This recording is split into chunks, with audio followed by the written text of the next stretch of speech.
يعني يشرف أي عربي إنه قناة الجزيرة قناة عالمية معروفة، تريد مارك كده، اسم تجاري معروف في الدنيا كلها، زي CNN مثلا، وتلاقيها في 75% من الأفلام الأمريكاني الجزيرة. يشرفك كعربي، إزاي ما يشرفكش كعربي؟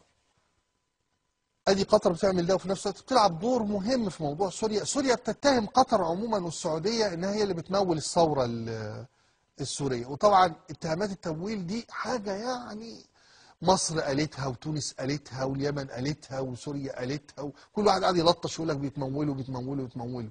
وطبعا الجزيره مهتمه جدا بالثوره السوريه، وبتفرد لها بشكل حتى تصنع من قططها جمالا احيانا، يعني موضوع صغير تلاقي حدث صغير يعني فتحوله الى موضوع ضخم كانه الدنيا كلها إيه طبعا ده ولاء للحريه، ولاء للثوره السوريه. وانه انا ما اتصورش انه في وطني حر مصري لبناني عراقي يمني سوداني اي مواطن يعني الا وينزف قلبه مقابل او امام كل ما يحدث في سوريا. ولا يمكن انه في حد عاقل راشد ناضج مؤمن بالديمقراطيه يؤيد الدكتاتور اللي قاعد في دمشق ده قاتل شعبه.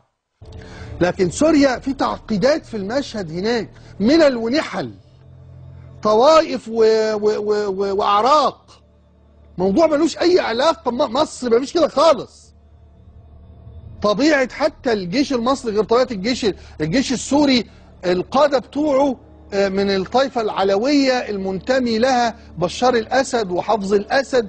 احنا ما فيش حاجة من دي خالص، ما فيش حاجة كده.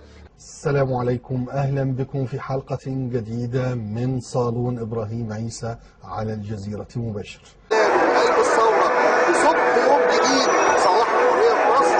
أنا سعيد وفخور إن على شاشة قناة الجزيرة اللي الحقيقة في شهرين أسقطت نظامين أو شاركت في إسقاط نظامين مستبدين دكتاتوريين. ده دور الإعلام اللي يكون منحاز للحقيقة ومنحاز للشعب.